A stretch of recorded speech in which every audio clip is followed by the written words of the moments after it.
I'm Christopher Tyler. I'm head of the Smith-Kettlewell Brain Imaging Center, which is based in this room here. I did all my graduate and postgraduate training in Britain, but it seemed that everything interesting was going on in the States. So I applied to come to the States.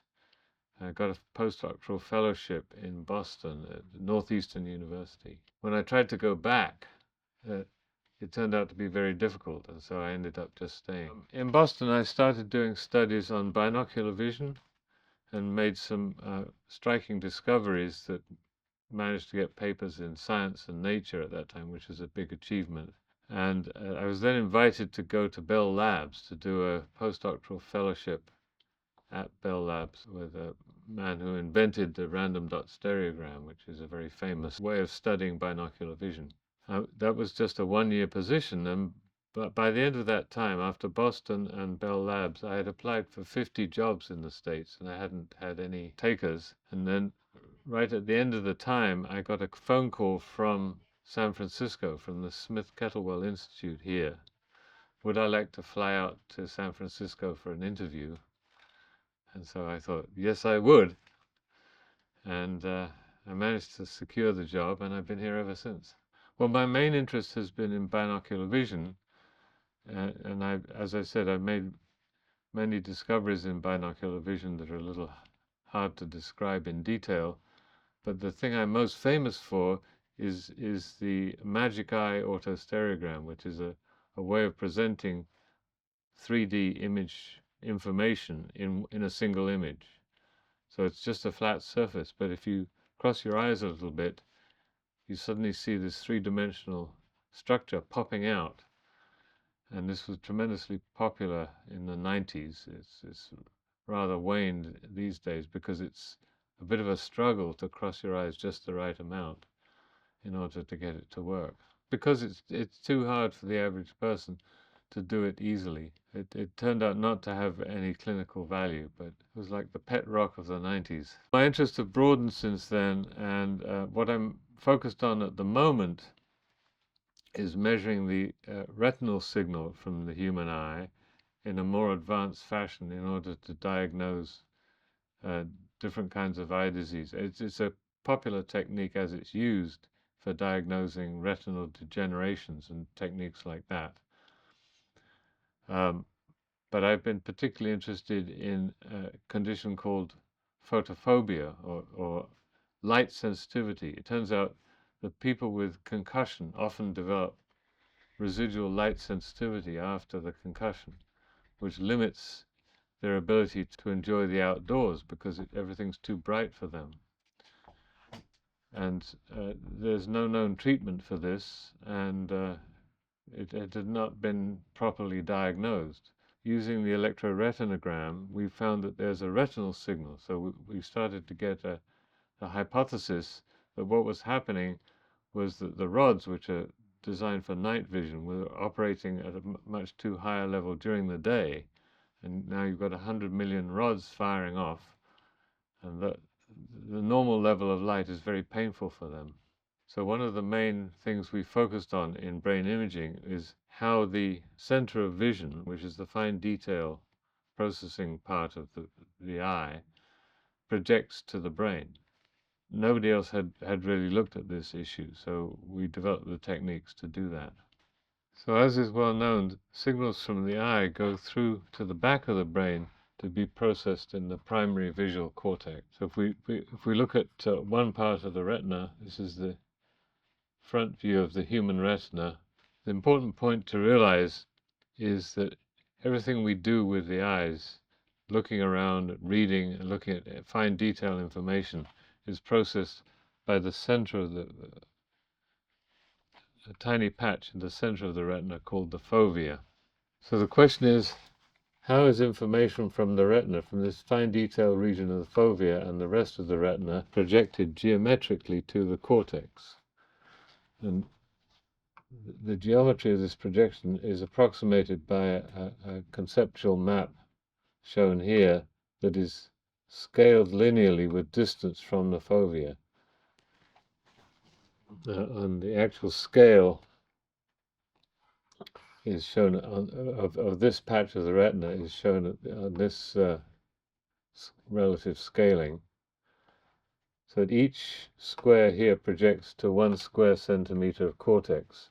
So out in the peripheral vision, a large patch of retina projects to 1 centimeter, but right in the fovea, a tiny little patch projects to the same amount of the cortex. And the net mapping of the whole of the retina to the cortex is roughly an 8 by 8 grid, as shown here, with 8 centimeters of distance of eccentricity or distance from the fovea, and 4 centimeters in each hemisphere.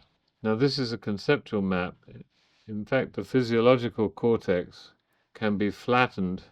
This is from an actual human brain. This is the flattened primary visual cortex, or V1, from an anatomical study by these authors from UCSF. And so the shape is only approximately the rectangle that I showed you, but you can see that it's a fairly good approximation. So this anatomical mapping has been approximated more accurately by previous studies in what they call the wedge dipole model, which has this shape, in our own studies by what we call the parametric shear model, which has this shape, which is closer to the sort of ellipse that the actual primary visual cortex has. And the equation for our map is rather complicated, but it produces a nice simple map. Now that's just the primary visual cortex. From the primary visual cortex, the neurons then project to secondary and tertiary cortices. These are called V1, V2, and V3 respectively.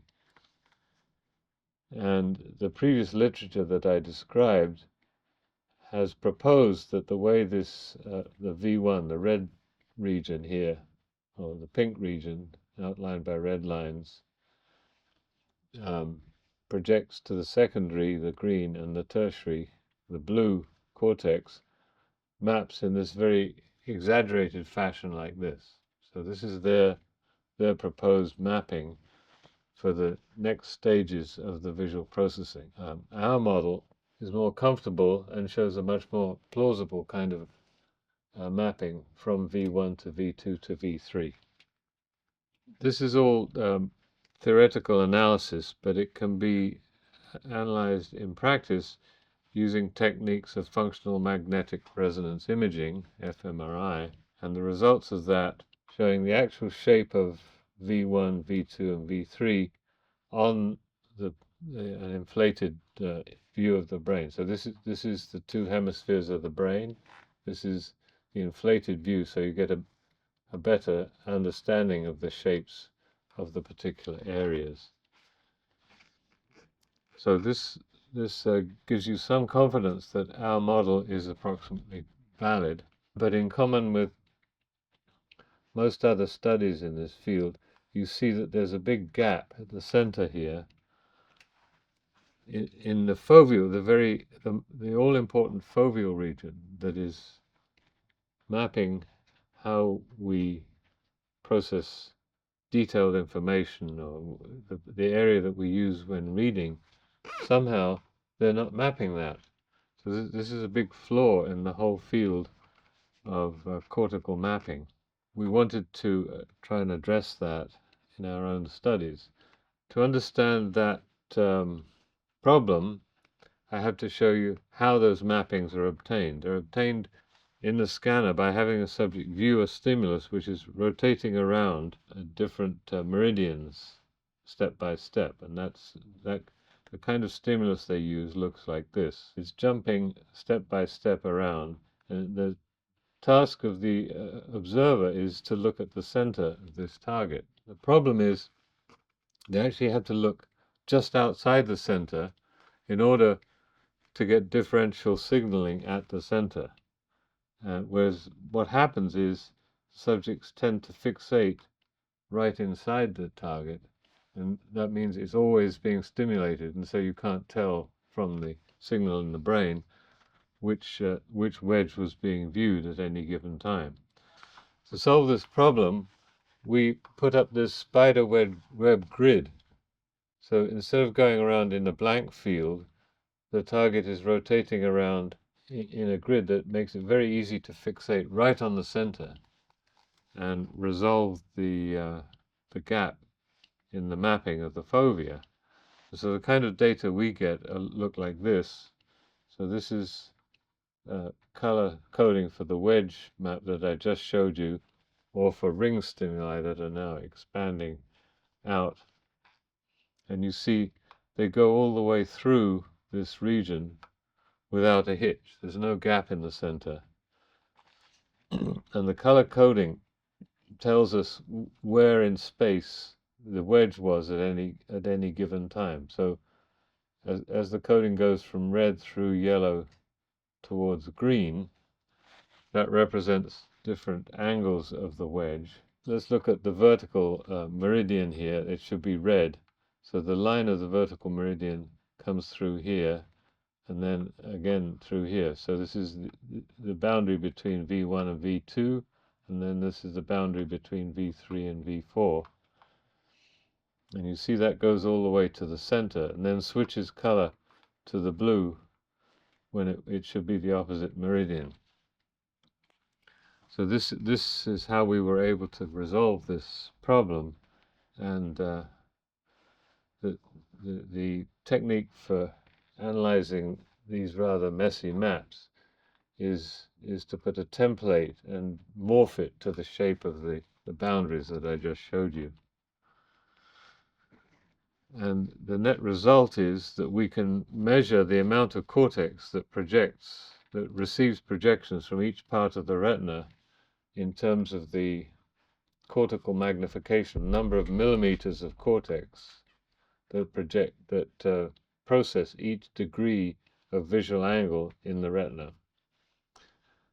And you can see these functions are well established.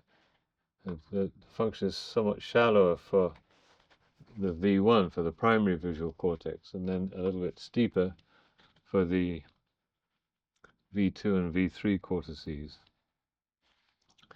And that's a little bit abstract, so I wanted to give you a specific visualization of how that actually works. So I'm going to look at the projection of one degree patches at the center, at the fovea itself, 0 degrees, at 1 degree, 2 degrees, 4 degrees, and 8 degrees away from the fovea. So I have to scale this back. This is showing the part of the retina that I projected to the scale of the human eye. And if we now look at how much, having scaled this piece of retina, this shows how much this 1 degree of the fovea, how much cortex it projects to in terms of millimeters or centimeters of cortex.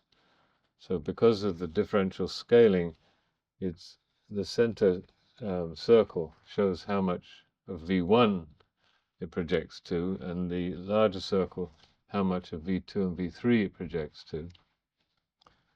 And then when we take a patch at 1 degree eccentricity, it projects to these two sizes respectively, and then the functions converge, and so from the 2 degree, the 4 degree, and the 8 degree eccentricity, this is how much cortex how much less cortex they progressively project to as you go out into the periphery.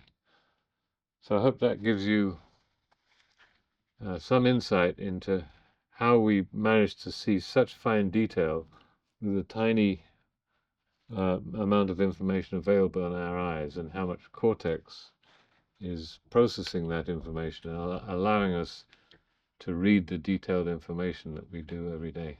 For example, there are about 50,000 neurons available to process the incoming information in each square millimeter of cortical surface, or cubic couple of millimeters.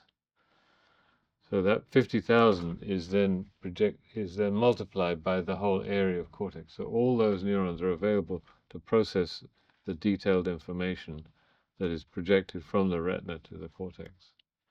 So the point of this exercise is to be able to develop mathematical expressions for the degree of information processing in each part of the retina, which can then be used by computer models to try and emulate the amazing performance of the human visual system or of the biological visual system, to understand the things that we're looking at, which has been, at least until recently, a very big challenge for computer science. It should be said that we have this sense that everything we look at is seen at high resolution, but this is not true. The only region seen at high resolution is this fovea, is the foveal region of the retina. Everything else is progressively blurrier or less resolved. But we don't notice because wherever we look, it's fine information. So we're focused on understanding how well we see whenever we look at something. But our eyes are moving around all the time. So they're carrying the high resolution with them as they change position. And this sense of high resolution is then sewn together to give an understanding of how the whole world looks at high resolution. But if you try and keep your eye perfectly still and then see how well you can read or resolve something in the periphery, you find to your amazement that it's just very, very fuzzy, very blurry. And you can't see nearly as well as you think because you're not looking there yet.